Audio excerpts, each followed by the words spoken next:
धनबाद के केंदुआडीह और पुटकी क्षेत्र में कोयला उत्खनन के दौरान हो रहे गंभीर प्रदूषण के खिलाफ शुक्रवार को लोगों का गुस्सा सड़कों पर फूट पड़ा। पर्यावरण बचाओ संघर्ष समिति के बैनर तले सैकड़ों ग्रामीणों ने कच्ची बिल्हारी से पुटकी नेहरू पार्क तक विरोध जुलूस निकाला, जो बाद में नेहरू पार्क में एक दिवसीय धरने में तब्दील हो गया। धरना पर प्रदर्शनकारियों ने बीसीसीएल प्रबंधन के खिलाफ जमकर नारेबाजी की। प्रदर्शन में डुमरी विधायक जयराम महतो और धनबाद विधायक राज सिन्हा भी शामिल हुए। दोनों विधायकों ने आरोप लगाया कि बीसीसीएल नियमों की अनदेखी कर कोयला उत्खनन कर रहा है। उसके कारण क्षेत्र में वायु और ध्वनि प्रदूषण खतरनाक स्तर पर पहुंच चुका है। धनबाद विधायक राज सिन्हा ने बताया कि उन्होंने इस मुद्दे पर बीसीसीएल के सीएमडी मनोज अग्रवाल से दूरभाष पर बात की है। सीएमडी ने तत्काल स्थानीय जीएम को कोयला खदानों और ओबी डंप पर पानी छिड़काव सुनिश्चित करने का निर्देश दिया है। विधायक राज सिन्हा ने कहा कि कोयला उत्खनन के दौरान ओबी डंपिंग से भारी मात्रा में धूल प्रदूषण फैल रहा है। उन्होंने बीसीसीएल को स्पष्ट रूप से 36 घंटे का अल्टीमेटम दिया। यदि इस अवधि में प्रदूषण नियंत्रण के लिए ठोस कदम नहीं उठाए गए तो ओबी डंप का कार्य पूरी तरह से रोक दिया जाएगा। प्रदूषण से त्रस्त लोगों ने एकजुट होकर बीसीसीएल के खिलाफ आवाज बुलंद की है। अब देखना ये होगा कि तय समय सीमा के भीतर बीसीसीएल प्रदूषण पर लगाम लगाने के लिए ठोस कदम उठाती है या आंदोलन और तेज होगा। Manjay Kumar, state head, Jharkhand. देवी, जितेंद्र सिंह, बलराम महतो, अशोक सिन्हा, अर्जुन मांझी, जलेश्वर महतो जी एवं तमाम सम्मानित जन, मातृशक्ति, मीडिया के बंधुओं, धनबाद में माइनिंग होना और माइनिंग के चलते जो धूल कण है, डस्ट है, 24 भारतीय 36 घंटा का समय दे रहे हैं, उस पर कंट्रोल होगा और फिर पाइपलाइन का भी तब तक ही 3-4 दिन में व्यवस्था करेंगे, सब मिला जुला करके ही काम करेंगे। तो सीएमडी साहब अभी 36 घंटा का समय मांगे हैं, इनको बात हुई है, इनसे बोले हैं। एक हम लोग का अध्यक्ष साहब की तरफ से एक जो आया बात वो आप लोग सुन लीजिए। आप 36,000 लीटर का टैंकर लगाए चाहे 36 लाख का, हमको वो नहीं देखना, हमको देखना है कि डस्ट कंट्रोल हो रहा है कि नहीं। आप 3 दिन लीजिए, चाहे 3 दिन लीजिए, चाहे 30 दिन लीजिए, 3 दिन लीजिए, दिन लीजिए,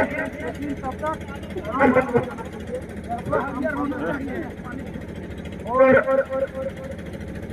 हम आपका जो पानी गिराने का कार्यक्रम है, उस कार्यक्रम के पहले तक 10 क्षेत्र में नहीं उड़ना चाहिए। पहला प्रस्ताव है हम लोग की तरफ से। और अब जो भी आप लोग का प्रस्ताव आप लोग सीएमडी साहब से, माननीय विधायक जी की तरफ, चाहे जीएम साहब की तरफ से है, वो हम लोग को लिखित दे दीजिए। यही हम लोग का देश का कहना है। नहीं करेंगे अपना काम को तो अगला कदम हम लोग बैठ के फिर फाइनल करेंगे, फिर पूरा धनबाद होगा।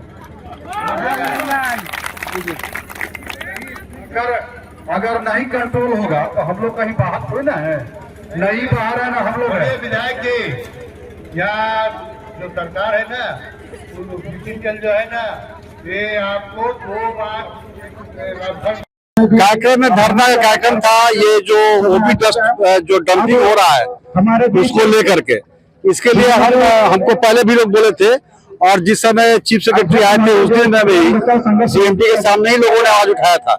मैं खुद गया था स्पॉट पर, वहाँ वीडियो बना के हम ले गए थे सीएमडी को। आज से 10-12 रोज पहले सीएमडी को दिखाए थे। सीएमडी ने मेरे सामने जो साहब जीएम थे उनको उन्होंने कहा था कि नीचे में ही टैंकर से या जैसे भी हो वो डंप को उसको भिगा करके तब ऊपर जाने दो, जिससे कि धूल नहीं उड़े। लेकिन आज जान करके जानकारी मिली कि लोग धरना देने आए हैं। हम इन लोगों को बताए भी थे, हमारे पास लोग आए थे धरना का आमंत्रण देने के लिए।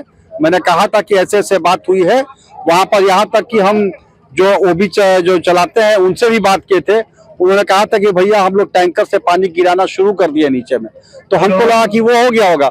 लेकिन आज सूचना मिली कि यहाँ पर धरना चल रहा है, सभी ग्रामीण माता बहन भी आके बैठी हैं। तो मैं अभी आया और मैंने सीएमडी से बात किया। सीएमडी ने अभी जीएम को निर्देश दिया है और उन्होंने कहना है कि बड़ा बड़ा टैंकर अभी पानी गिराना शुरू कर दिया और भी टैंकर से वो पानी गिरा रहे हैं। लेकिन हम लोगों ने 36 घंटे का अल्टीमेटम दिया है कि अगर 36 घंटे के अंदर अंदर ये पोल्यूशन इस प्रकार का वो जो डस्ट गिरना बंद नहीं हुआ पानी से भीग करके जाना शुरू नहीं हुआ तो फिर हम लोग यहाँ पर ओबी डैम को बंद करेंगे। यह आश्वासन मिला है कि बीसीसीएल ने कहा है कि सीएमडी के वार्ता के बाद सीएमडी ने जीएम को कहा है, जीएम ने कहा है कि हम यहाँ पर प्रयास कर रहे हैं कि 36 घंटे के अंदर जो ओबी डंप नीचे में है, जो नीचे से ले जा रहे हैं, उसको नीचे में ही पानी से हम लोग भिगा दें जिससे कि ऊपर गिरे तो वो पोल्यूशन उतना नहीं फैले। और उसके अलावा पाइप से भी व्यवस्था करेंगे पानी ले जाने का। वहाँ पे 4-5 रोज, उसके लिए 4-5 रोज का समय लिए। तो अगर नहीं व्यवस्था बनेगी तो हम लोग फिर आंदोलन करेंगे। लेकिन सर एक समस्या है सर, प्रदूषण के वजह से पीवी एरिया की समस्या नहीं है सर, पूरे कोलफील्ड में है सर, जो पूरा कोयलांचल में सर समस्या है। नहीं, यहाँ तो जो ऊपर में ले जाकर गिरा रहा है खैरा में ना, तो उसका 4-5 किलोमीटर के रेडियस पे फैल रहा है। पूरा करकेन से लेकर के कोदुआ तक सब प्रभावित हो रहा है। तो ये तो बहुत बड़ी समस्या है और हम उम्मीद करते हैं कि इस समस्या का समाधान होगा। नहीं आपको बर्बाद कर रहा है।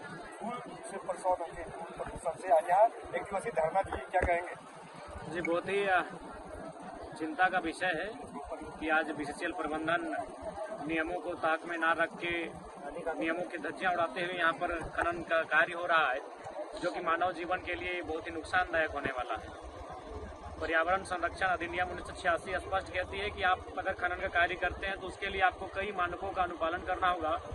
उनमें जल प्रदूषण, थल प्रदूषण, हवा प्रदूषण और ध्वनि प्रदूषण, इनकी रोकथाम भी अति आवश्यक है। यदि कोई खनन कार्य के दौरान अगर वह एजेंसी अथवा कंपनी अगर इन विषयों पर प्रदूषण ना रोक पाती है तो उन पर खनन बंद होने का, उन पर कार्रवाई करने का सीधा आदेश है। लेकिन हमें लगता है कि प्रशासनिक साठगांठ, पदाधिकारियों की साठगांठ के कारण आज ये दुर्भाग्य है कि जिन लोगों ने जमीन दिया है, जिन लोगों ने अपना खेत खलियान दिया है खनन के लिए, आज उन्हें संघर्ष करना पड़ रहा है, आज उन्हें आंदोलन करना पड़ रहा है। ये बहुत ही दुख की बात है। देखा जाता है कि डीसी महोदय एवं एसएसपी को भी इसका आवेदन, अध्यक्ष, सचिव, कोषाध्यक्ष समेत सभी ग्रामीण नगर निगम क्षेत्र अंतर्गत आने वाले सभी लोगों को मेरा जोहार। विशेषकर हमारी माताएं जो भारी संख्या में आज इस धरना प्रदर्शन में उपस्थित हुई है। जैसा कि आप सभी जानते हैं, आज हम सभी जो आपके क्षेत्र में खनन का काम किया जा रहा है, खनन यानी कोयला खोदने का काम किया जा रहा है, और उस खनन काम के दरमियान जो प्रदूषण, जो धुआं, काला धुआं, जो कई प्रकार की गैस लेकर बाहर आता है, जो कई प्रकार की बीमारियां हमें देकर जाता है, हम उसी के खिलाफ आज एक दिवसीय धरने में बैठे हैं। तो आज बहुत ही दुर्भाग्य की बात है कि आज बीसीसीएल प्रबंधन हमारी जमीनों से, हमारे गांवों से, हमारे खेतों से, हमारे खलिहानों से करोड़ों अरबों रुपए की कमाई करता है और बदले में यहाँ के स्थानीय लोगों को, यहाँ के गांव के लोगों को मरने के लिए धूल दिया जाता है। ये बहुत ही शर्म की बात है। यदि बात करें कोई भी काम होता है तो नियम कानून से होता है। आप सभी जानते हैं भारत एक कानून का देश है, कानून से भारत का देश चलता है। लेकिन आज दुर्भाग्य की बात है, जिनके पास पैसा है, जिनके पास पूंजी है, वो कानून को चुनौती देते हैं।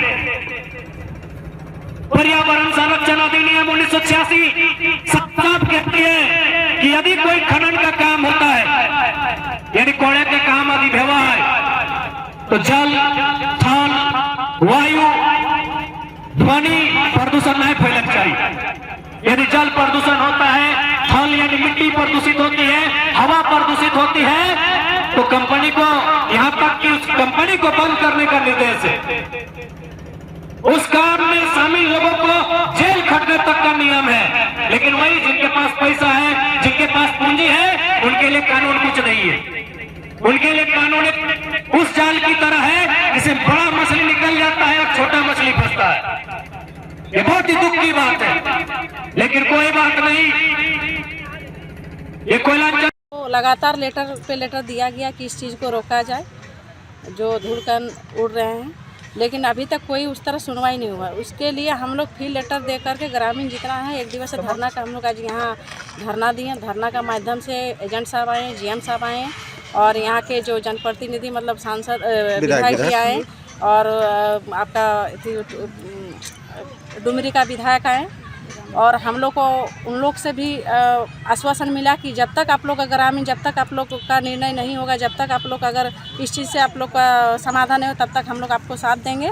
और जीएम साहब का भी 36 घंटा का टाइम लिया गया है कि हमको 36 घंटा का टाइम दिया जाए, इस चीज़ को हम अपना समाधान करेंगे। और नहीं होगा तो हम लोग ग्रामीण हम लोग ठाने हैं कि अगर इस चीज़ को रोका नहीं जाए तो हम लोग अनिश्चितकालीन धरना देंगे। तो क्या बीसीसीएल के निर्णय से सहमत है आप लोग?